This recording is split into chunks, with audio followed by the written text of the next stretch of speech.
This is Thank You Mama, weekly lessons from mothers all around the world.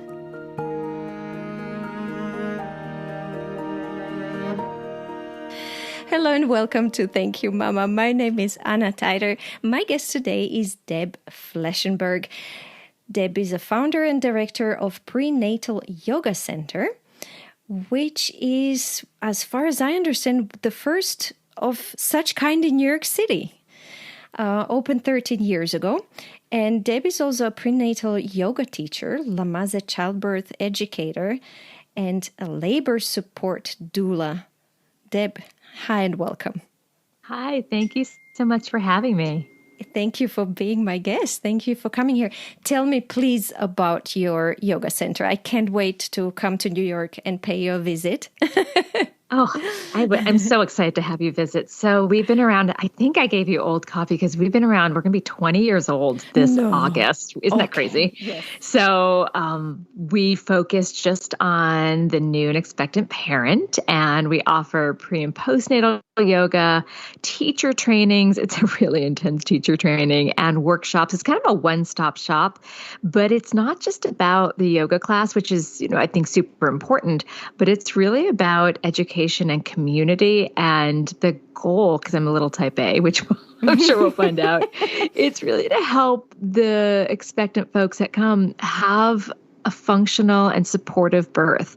We always say we can't promise them any sort of outcomes, but we can offer them all sorts of emotional and physical, mental tools for however labor unfolds, and then help their bodies have more balance so that hopefully a baby can be born more easily. So that's my studio in a nutshell. It's a passion project that I've been doing for, as I mentioned, almost 2 decades, which is wild.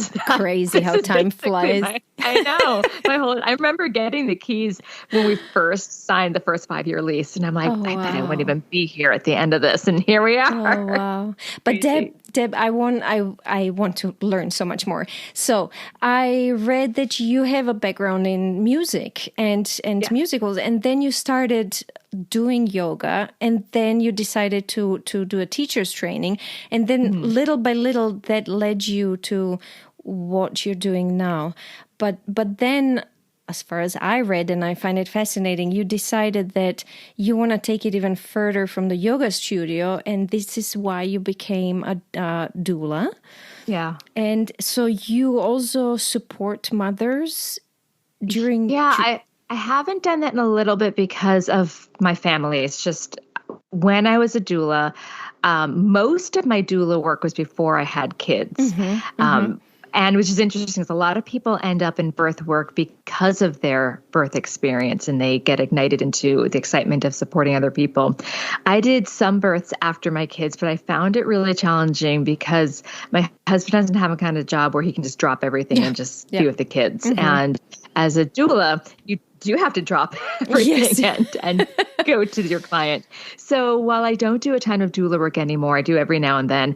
I do a lot of childbirth education. I became a Lamaze teacher, and I have, which you're going to be on my own podcast, and the classes take up a lot of my time. But yeah, I do have a background in musical theater, which is hilarious that I own a business because I haven't taken a math class since probably like the 10th grade or any sort of like real official business course per se. But my thought when I started the studio at 28 was that I had a passion for yoga, which then led into childbirth advocacy. And my philosophy was always don't go into debt and offer the best possible service to the students. And that is what I continue to focus on, offering the best possible service and support. And I think that's why we've stayed so long, is because it's really about what we offer the student.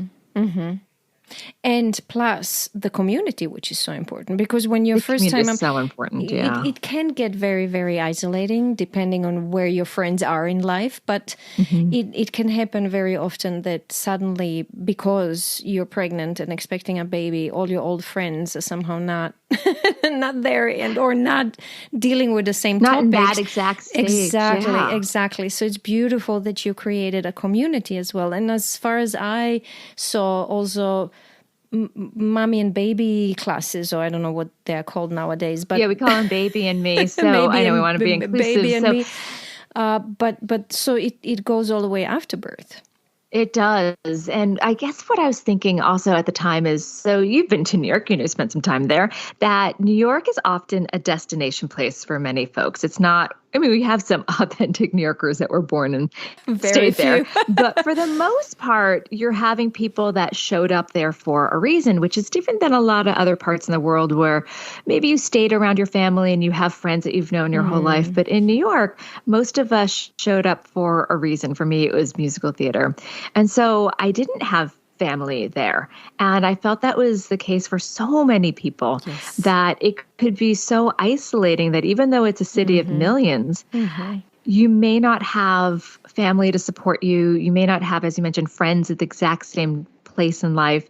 And so we had to create our own community and we had to create our own families. So that was something really important to me, that people can connect during pregnancy and then those friendships can move throughout into postpartum. And the funny thing is, I remember joining the new mom support group that we have at my studio when my son was 10 weeks old. He's going to be 11 years old in 2 weeks. And I am still friends with some of the moms I met in the new mom support group. That's beautiful. So it is amazing that that can be the launch pad for some of these really long, solid friendships, because we've been through these ups and downs together, and some silly, ridiculous things like, oh my gosh, my child's walking. Now they need to get shoes. What shoes are you getting? Like, exactly. And then some real emotional stuff. So I think it can really be an amazing foundation for support.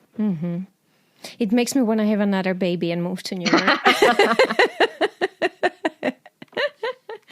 Well, if you do, I'm here. I'm too old. But where did you move from? I grew up outside of Boston. Oh, but they didn't move very far away. No, I know. It's funny because I hate the cold, and yet my whole entire life I've been in the Northeast. And every winter I'm like, why am I here? Why am I here? It's time you open a second studio in Los Angeles. Yeah, it's a little too much driving. I'm not really a fan of driving. I lived in Manhattan for 20 years. And so when we moved out to New Jersey, I had to learn how to drive again. I'm not going to move to as much as I love the sun of LA. Yeah, I think I'm stuck here. I miss the sunshine. Anyway, let's talk about Mom. Yeah. Mom Harriet.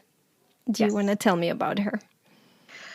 She is something. She is a spitfire. She's probably one of the happiest people I know. She, right now in her life, she's in such an amazing place. So the long short story is my dad died pretty suddenly when I was 26. And this is why when I think of my mom, I think of someone that is just resilient and hardworking. So backing it up, that she's first generation. She came from immigrant parents. My grandfather came from Poland. My grandmother came from, it was called Kiev back then. It's now Kyiv now. And she's first generation. And she was in Brighton Beach. So really, really hard worker. And she got herself she ended up getting a scholarship to Barnard, just a really hard worker. And then wait, rewind. So she went to university? Yes. Oh, yes. Fantastic. Okay. It's interesting talking to women of our generation about their moms. I more often hear that moms didn't. No, education is incredibly important to her. So it's funny that she definitely knows she's smart. So we were talking about my son. He happens to be very gifted in math, which is really hilarious because I am really not. And his teachers were talking about when he goes into 6th grade, going to the accelerated math course. And every time I say that, my mom's like, I skipped a grade too. And I'm like, yes, I know. I know you're very smart. What did she study? I have no idea. Oh, I have no idea. Here's a question to ask Mom after we talked. Yeah, that's funny. I have no idea what she graduated with. She ended up meeting my dad who went to Columbia. So they were up in school together up there in upper New York area in Manhattan. But I don't know what she did. She later became a social worker. So I remember her going back to get her master's in social work. But I don't know what she graduated with. Probably English. I'm guessing. I bet it would be like an English degree. But so really smart. But when I really saw her resilience was after my dad died, because it was sudden. It wasn't like sickness. It was an accident. And I was 26. She was I think she was like 55. And the way that she pulled herself together and focused on myself and my brother and really wanting to know that we didn't lose two parents, like she wasn't going to let herself fall apart, that she really wanted to be there and be strong. And I always knew she was spunky and resilient and hardworking, but that's when I really saw how she created another life for herself. Because years later, she talked to me saying, I didn't want you to have to take care of me. I didn't want you to lose your father and basically lose your mother, and you had to take care of me. And I've seen her rebuild her life in this time, in these last 22 years. And she's truly probably one of the happiest people. She didn't get married, but she's been with a longtime partner for a while. And they're kind of amazing. They're just like, they travel, they're into book clubs. She's a docent, they have film festivals. Like they're pretty amazing. I actually hope that when I retire, I could be like my mom. Like she's really inspirational. She talks about how they exercise every day. They go to the JCC. It's funny during the pandemic when they couldn't really go anywhere. She said they were like doing laps around the house to keep active. I'm like, that's a little crazy, but no, she inspires me. But tell me, Deb, I was wondering while you were talking, when that happened and she pulled herself together, which really listening to it and thinking about it takes supernatural powers. Yeah. Was somebody there for her? Did she have family or friends? Oh, yes. And that was actually when you were asking me to think about lessons I learned from my mom. One of the most important lessons she taught me, which also I kind of heard myself talking about when we started talking about the studio, is so we didn't have a lot of family. So she ended up marrying my dad, moving up to Boston. And we had a very small family. And she created this very close-knit group of 8 families that we were like family. So there was 8 different families that came together as our own little family unit. And she taught me that the importance of friendship and making a family from friends. So when my dad died suddenly, she was so well taken care of. She had people there. And the funny thing is, like, these are still the people that I check in, like, how's Laura? How's Alice? Like, they're still, and they all have kids around my age or a couple years older, a couple years younger. And now we all have kids. While we don't see each other as much, it's still, I think of them as my family. So yeah, my mom was very well taken care of. 8 families is a lot to coordinate. That's a lot. Yeah. It was hilarious as the moms would go on yearly trips. And it was the 8 of them. And then they would leave. They would Good leave for moms. the dads and the kids. And often the dads ended up kind of doing like a barbecue together because, like, what else we can do with them? So they would go away for a weekend every single year. They call themselves the Wandering Princess, the Wandering Andover Special Princesses, because that's where we're from, Andover. I love it. So she's now retired and super happy. Yes. It's beautiful how often I hear that. And this is one of the most beautiful messages that came out of all these interviews, 100 at this stage, that, I hear about so many women having a great, what is it called? Third act. Third act, yeah. I so often hear mommy's happier than ever. And it's beautiful. It's very inspiring. It is, yeah. I mean, what's not to be happy? She's well taken care of. And I know that it's a privilege because not everybody has the support in that third act, but she has a wonderful partner. They're, financially secure and they're healthy, and she's got grandkids and friends. She's better than I'd say most people, like emotionally, than most people I know. I'm excited. We already started the lesson. So what else do you feel like you learned from her? I also learned about hard work, that not only was my mom resilient after my dad died, but it was hard work to have to figure a lot out. What she did realize is she was not really involved in understanding the finances of my dad. He took care of all that. And she had to learn quite quickly what was going on in the household, and then to move everything forward on her own. And then she just continued to build a life for herself. And I also think she also taught me about hard work, as I mentioned, she came from immigrant parents who didn't really speak English. And she got herself a scholarship at an amazing school. So I feel like she's taught me that you can have intelligence, but if you don't have drive and you don't have that willingness to put the extra work in, things are not just going to be handed to you. And that's something actually not only have I embodied in my own work, but I try to teach my kids as well. Like my son, as I mentioned, happens to be really gifted at certain things. And he's like, I'm going to go to MIT. I'm like, but are you? You have to work hard. And so I'm trying to teach my kids from the lessons my mom taught me that certain gifts are innate, sometimes intelligence or talents. And then with that, you have to apply the effort, that things are not always handed to you. And if they are, then make the most of them. The immigrant stories are so inspiring.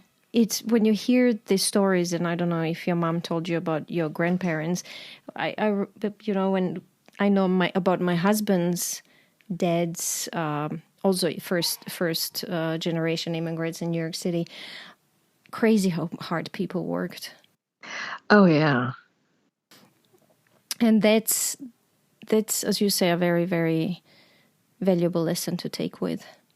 Yeah, I think my mom also learned her hard work from her mother. Yeah. That, my grandmother worked, and it wasn't, back then a lot of women didn't necessarily work, but she absolutely worked. My grandfather came over from Poland. I think he was almost 18. And this was right before immigrants from that part of the world were no longer being admitted. I think it was like 1924, 1925 when he came over. So both of them were incredibly hard workers. I know my grandmother came over a little younger, but I know that my grandfather came over not knowing any English. So I think she learned her hard work from her parents, and I would suspect that they learned it from their parents. And you're passing it on. That's beautiful. I'm hoping. I'm trying to instill it in my kids. I'm sure you have another lesson for us. So yeah, the ones I wrote down were hard work, resilience, importance of friendship. Those are the ones that popped into my head. But I guess if I also am going to dig a little deeper when I think about my mom, it is to allow yourself to enjoy life. She doesn't let things tear her down. That's not to say she hasn't had depression in her life. That's definitely been there. But she has learned to, instead of wallow, she has let herself be with it and then move through it. And that is something that I think I've also learned from her, is you can't pretend the feeling's not there, because then I think it just festers and comes up at inappropriate times. But if you can allow yourself to be in that emotion and let yourself feel it and then pass through it, I think that's something she taught me about dealing in a healthy manner with our fluctuations of emotions. Oh, this is a beautiful one. Did she teach you that by talking about it, or did you learn it by just looking how she dealt with it? Yeah, I just learned it from watching her. No, she doesn't really talk about that a lot, but she does. And I know that there has been depression in her life, but I've also seen where she does have joy, and I've seen her work through those uncomfortable moments. And that is absolutely something that, so I'm on my second marriage, and as my first one ended, I really took that to heart about let myself move through what the experience was to get myself to the other side. And I think that's something she taught me. Mm-hmm. Beautiful. Do you know, it made me think of Catherine May's book called Wintering. I don't know that book. I highly recommend it.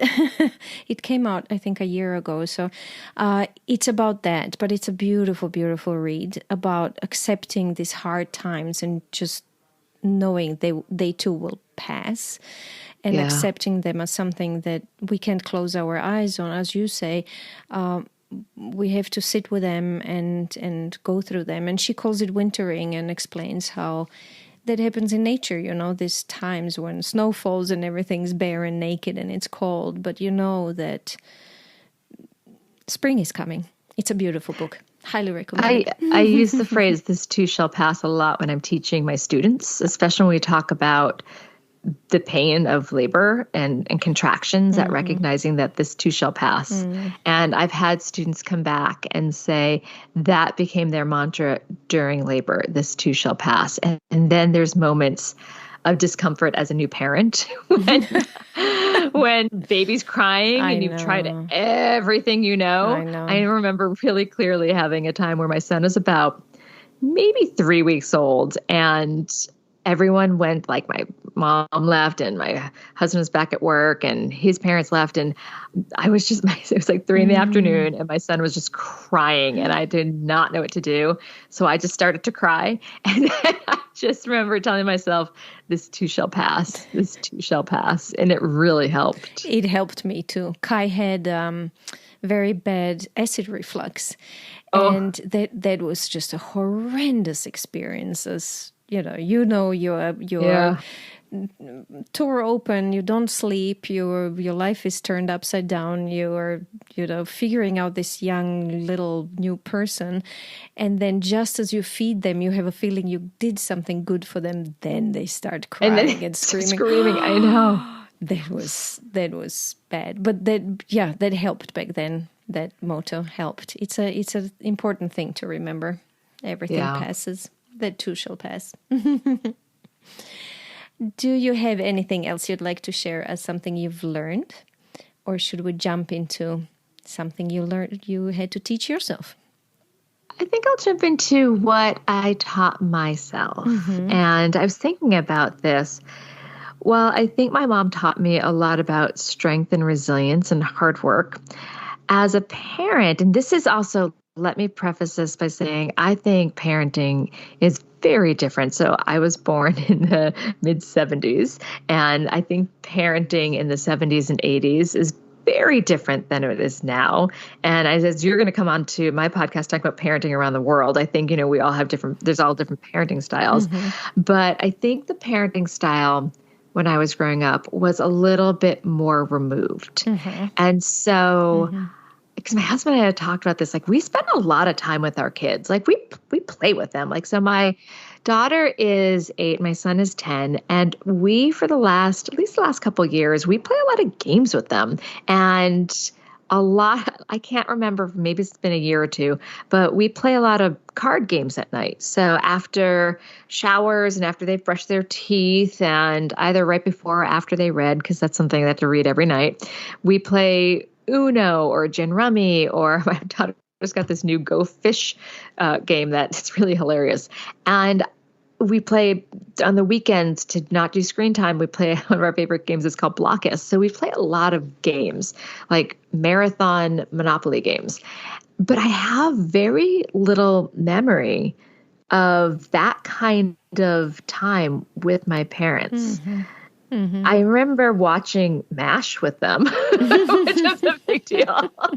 I remember watching some shows with them. But I remember going on some bike rides with my dad, but I don't have memories of playing with them the way that we play with our kids now. And I think I had to teach myself to be more involved in their lives than my parents were in mine. But again, I think that's I think that's generational. I think it's the time in which I was brought up, but it wasn't something that I could pull from my own history. Mm-hmm. And so, and I will say at times, I don't want to play the card games with them. But what goes into my mind in those moments where I'm playing cards and yet I'm exhausted, or my daughter wants me to read with her, which I want to do, but I have to tell you then that the other part of me is like, I don't want to do, like after a long day, like mentally, I'm like, I should do this. And emotionally, I'm like, I just want to go to bed myself. So I remind myself that these are going to be fleeting moments. These two shall pass. These two shall pass, that she's not going to want me to always read with her. And then I really get involved in my mind about what are their childhood memories going to be? Mm-hmm. Are they going, because I don't know if it was conscious, but because I don't have really any memories of my parents playing or even really reading with me too much. Although I think they read with me, but I don't have a lot of memories of them hanging out and playing with me. I want my kids to look back and remember we were there and we laid this foundation. So even when I don't really want to do it, I still try to show up for them, because I want them to hopefully share that if they choose to have children with their children, the desire to support them and lay that foundation. I also think that if we can create this foundation where they want to hang out with us as parents and trust us, that when bigger issues come up, that they'll remember or feel that they can come talk to us. So I'm thinking about the foundation when I'm reading or playing cards, and all I really want to do is like grab my book, go take a bath, or watch some Netflix or something. But it's interesting. I talked to my husband a lot about this, and I also tried very hardly to remember my parents ever playing with me or my mom playing with me. Did they? No, I don't remember it. Maybe they did, but I do not remember. They were doing crafts. They are both artists. So I remember us doing different crafts and making, I don't know, we always made our own Christmas ornaments.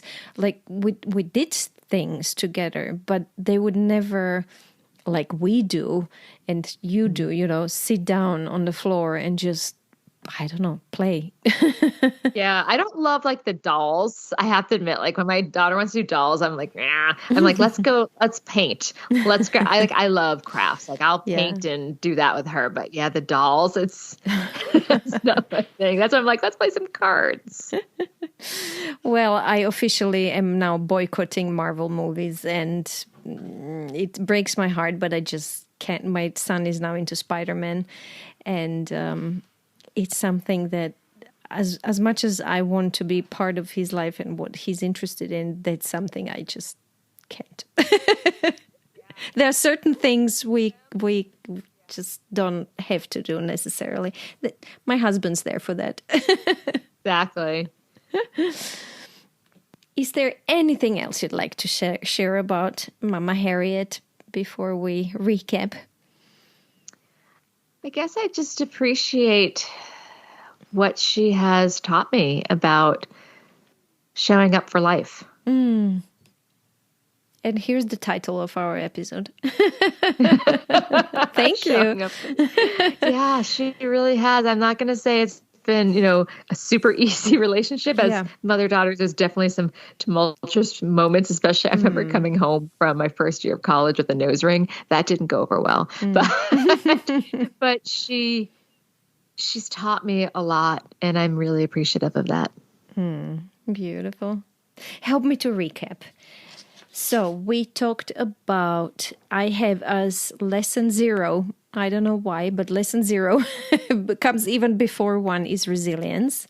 Yes. Maybe because you talked about it before we started talking about lessons. The importance of friendships. Absolutely. Hard work. And that you can have intelligence and different gifts, but if you don't have the drive to follow up and do something with it, things won't happen by themselves. Very important lesson. Allowing yourself to enjoy life. And here we talked about how everybody sometimes has those darker or harder emotions or times, and it's important to be with them and acknowledge them and go through them, but then move on. Mm-hmm. And something she did not necessarily teach you, or you had to learn yourself, is to be more involved in your children's lives. And we talked about how that's totally a generational thing. Yeah. All our 70s moms were like that. I feel a little better hearing that. Oh, definitely.